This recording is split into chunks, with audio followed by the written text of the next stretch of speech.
Můžete nám vysvětlit, o čem je nový projekt Erasmus+? Tak právě tenhle nápad spojit digitální kompetence, něco nového s něčím starým, co pořád funguje a mělo by to tady být. Tak určitě to bylo téma, které jsme si zvolili z tohoto důvodu. A tu informatiku asi proč? No, protože informatika momentálně v školním vzdělávacím programu je na vrcholu. A je potřeba se jí neustále věnovat a někam se posouvat. Proč je pro naši školu toto téma důležité? Tak určitě, abychom si uvědomili své kořeny, odkud pocházíme, protože to, co je něco starého, neznamená, že je něco špatného, ale na to bychom měli navazovat těmi novými technologiemi a dokonalovat se.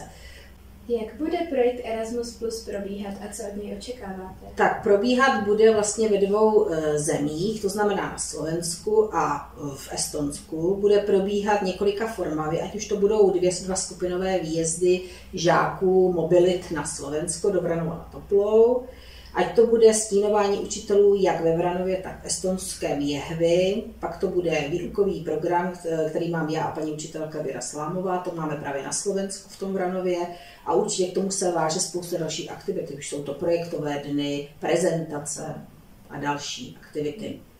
Jaká je naše partnerská škola ZŠJ Vranov na Topol a proč jsme si ji vybrali? Tak to už má dlouholetou tradici, protože město Bystřica nad Prštejnem má vlastně družební města a sdružení městev je Vranov na Toplou. Takže když je někdo už družební město, tak je logické, že se potkává na aktivitách i s těmi školami.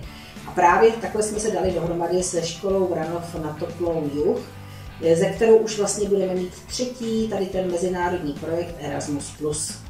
Co očekáváte, že se žáci od partnerské školy během žákovské mobility naučí? Tak 100% bychom měli zvýšit své digitální schopnosti, jak žáci, tak i učitelé. Určitě to bude velká výzva pro vás, pro žáky, protože musíte se dostat někde sami bez rodičů, musíte se o sebe postarat, naučit se tam prezentovat před spoustu cizími lidmi a tím vlastně, jak se něco učíte i nového, tak to vás v budoucnu bude posouvat při tom, jak se budete vybírat další aktivity pro vaši budoucí profesi. Děkujeme vám za rozhovor. Děkuji také.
Vážení hostia, milí pedagógovia, spolužiaci zo zahraničia. Je nám nesmiernym potešením a cťou vás všetkých privítať na našej škole pri tejto špeciálnej príležitosti. Dovoľte mi začať svoj prejav slovami srdečného uvítania a poďakovania za vašu návštevu. Je pre nás veľkou poctou privítať vás, našich partnerských študentov v našom krásnom regióne. Toto stretnutie nám dáva jedinečnú príležitosť priblížiť sa bližšie k sebe navzájom, objaviť nové kultúry, tradície a spôsoby učenia. Nech je táto návšteva plná vzdelávania, poznávania a vzájomnej úcty. Ešte raz vás všetkých srdečne vítam a teším sa na spoluprácu a zdieľanie našich vedomostí a skúseností. Tak, ako je v našich krajinách zvykom, dovolte nám privítať vás symbolom štedrosti, chlebom a soľou, ktoré nikdy nemohli chýbať na stoloch tak našich, ako aj vašich predkov. Nech sa páči, požehnajte sa. A ja v tom tichu len poviem, že naozaj vás všetci srdečne vítame na pôde pôde našej školy a tešíme sa rovnako na spoluprácu. Ďakujem dievčatám z 9. ročníka, ktoré vás tu vítali a vtedy pohovorili, dúfam, že naozaj ten týždeň bude podnetný nielen pre nás, ale aj pre vás. My moc ďakujeme, pani učiteľka. A těšíme se na tu spolupráci, která tady během toho týdne proběhne. Takže ještě jednou za všechno děkujeme.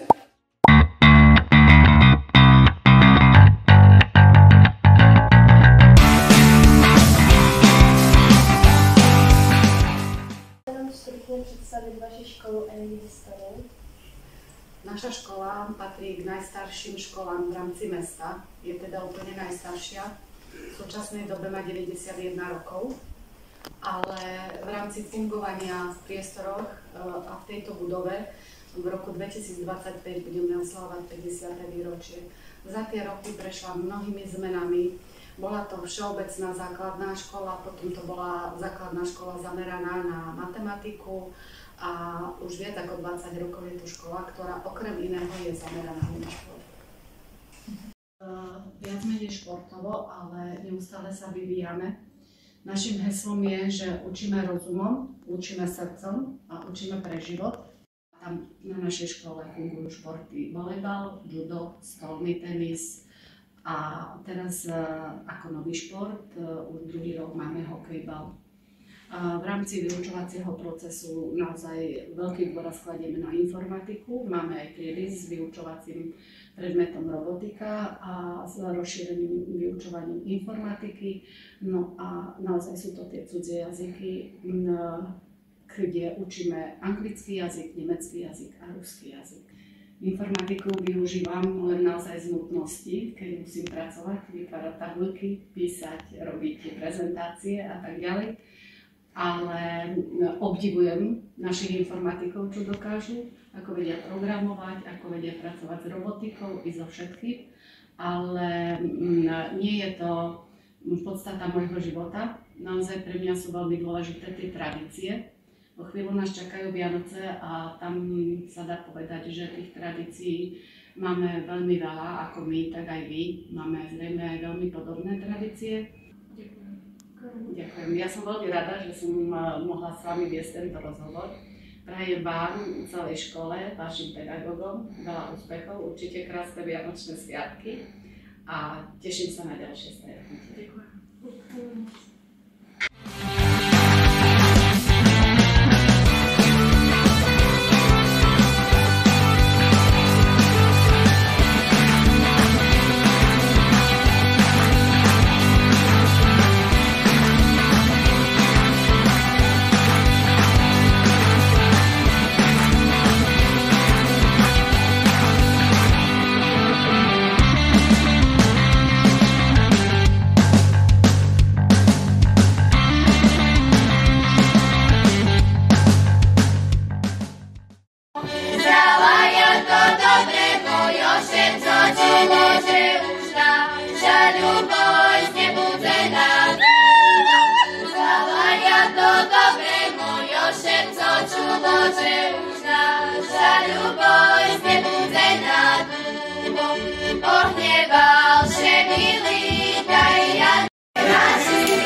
Dobrý den, pane učitele, mohli bychom se vás zeptat na pár otázek ohledně projektu Erasmus a vaší školy? Samozrejme.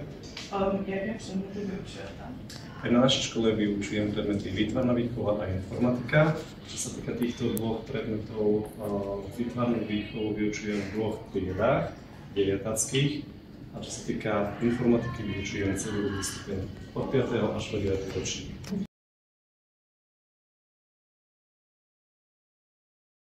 Moja pozícia v projekte Erasmus Plus je to taká až po Reigerke najvyššia. Som koordinátorom projektu. kde to všetko organizujem, plánujem, realizujem a navštevujem zahraničné školy.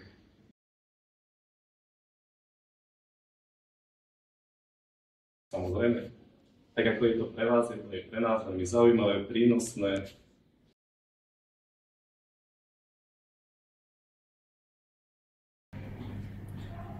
S vami tento týždeň, každý jeden deň. Každá jedna sekunda, každá jedna minúta, každá jedna hodina, celý týždeň je to pre nás tiež prínosné, pretože aj vy pre nás nie len to, čo ja vám odovzdávam, ale aj to, čo vy mne dávate, hlavne na informatike, je to tiež prínosné. Veľa inšpirácií. Ďakujem.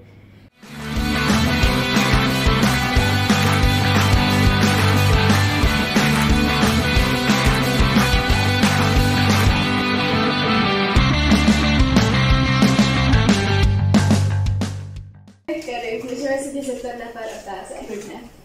Tak jaký den s námi se ti nejvíc líbil? Mně se nejvíc líbilo to, jak se přišli ku nám bavit, vlastně nám to velmi si zapůžili. Jaký den s námi se ti nejvíc líbil? Středa. Tvůj oblíbený předmět na škole? Mám asi nejradšej angličtinu alebo občanku. Děkujem. Jaký předmět máš nejraději? Dějepis a informatika. Děkujeme.